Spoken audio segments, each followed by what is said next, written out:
Go. So here I introduce you to Wally and Shane, our two Allises. Righto, tell us a little bit about Wally and what you know about Wally and where the name Wally came from.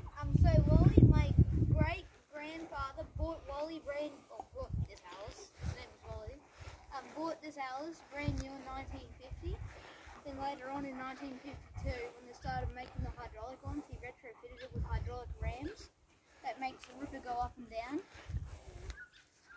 And later on in the 80s, this engine it blew up, like it started blowing a lot of smoke and running really rich and fouling spark plugs.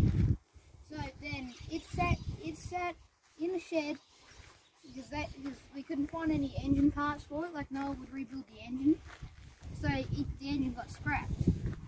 So it's been sitting with no engine on it, no bell housing for 30 years, open-ended. And then we got an engine from Dave Litso to put on it, but because he had some crazy dodgy looking clutch on it, so the clutch fingers they weren't adjusted right. So when we put the engine on, the rock wheel was like do this, and well, the fan just wouldn't turn over. And then we got the original Allis clutch off this engine to put on that engine and rocked it back and forth, but there was still no fan movement.